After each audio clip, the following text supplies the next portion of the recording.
Doctor Parameswaran MSc நான் doctor Nayanthara MS ஆஃப்தர் சரிங்களா. 2 பேருமே வந்து பெஹல்கேம்க்கு வந்து வெக்கேஷனுக்காக போயிருந்தோம். அங்கே நடந்த தீவிரவாத தாக்குதலில் இவருக்கு வயிறு, கழுத்து மற்றும் கையில் வந்து அடிபட்டிருக்கு. ஃபஸ்ட் எய்ட் வந்து GMC அனந்த்நாகில் இமீடியட்டாக அவங்க வந்து அவருக்கு இமீடியட் சர்ஜரி பண்ணாங்க. பண்ணிவிட்டு 3 days கழித்து முதலமைச்சரோட உதவியினால் எங்களை ஏர் ஆம்புலன்ஸ் மூலியமாக எய்ம்ஸ் டெல்லிக்கு ஷிஃப்ட் பண்ணாங்க. அங்கே மேல் உதவி எல்லாமே அவருக்கு வந்து 3 மாதமாக கிடச்சிட்டு இருந்துச்சு. ஸோ இது வரைக்கும் அங்கே இருந்தபோதும் முதலமைச்சர் ஐயா எங்களை ஒரு வாட்டி வந்து பார்த்து டெல்லியில் வந்து பார்த்து எங்களுக்கு தேவையான எல்லா உதவிகளையுமே செஞ்சு கொடுத்தாங்க. அது போக அதுக்கப்புறம் நாங்கள் சென்னை வரத்துக்குமே வந்து முதலமைச்சர் ஐயா ரொம்ப ரொம்ப உதவியாக இருந்தாங்க. இப்போது எங்களை வந்து அங்கே எய்ம்ஸில் வந்து ஐடென்டிஃபை பண்ணி எங்களுக்கு என்னெல்லாம் தேவைன்றதை கால் பண்ணி கேட்டு கூட வந்து பார்த்துருந்த AKS ஐயா அவர்களுக்கும் ரொம்ப ரொம்ப நன்றி.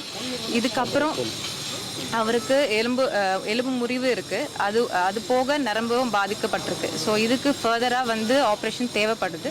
ஸோ அதுக்கான உதவிக்கும் ஐயா ஹெல்ப் பண்ணுறேன்னு சொல்லியிருக்காங்க. ஸோ இது வரைக்கும் பண்ண உதவிக்கும் இதுக்கப்புறம் பண்ணுற எல்லா உதவிக்குமே வந்து முதலமைச்சர் ஐயாவுக்கு மிக்க மிக்க நன்றி. ஆக்சுவலாக என்னென்னா இங்கேருந்து ஒரு ஸ்பெஷல் ஆஃபீஸர் சார் அஃப்தால் ரசூல் சார் வந்து அங்கே எங்களை ஐடென்டிஃபை பண்ணிவிட்டு கலெக்டர் சார் அங்கேருந்து வந்து பார்த்தீங்கன்னா டெல்லி ட்ராமா சென்டருக்கு வந்து ஏர் ஆம்புலன்ஸ் மூலம் ஷிஃப்ட் பண்ணுறதுக்கு பயங்கர ஹெல்ப்ஃபுல்லாக இருந்தார். சரிங்களா. அதுக்கப்புறம் திரும்ப அங்கே ரிசீவ் பண்ணது வந்து நம்ம AKS விஜயன் ஐயா அவர்கள். ஸோ அங்கே ரிசீவ் பண்ணி எங்களுக்கு வந்து அட்மிஷன் ப்ராசஸ்லேருந்து எல்லா ப்ராசஸ்க்குமே வந்து ரொம்ப ஹெல்ப்ஃபுல்லாக இருந்தார்.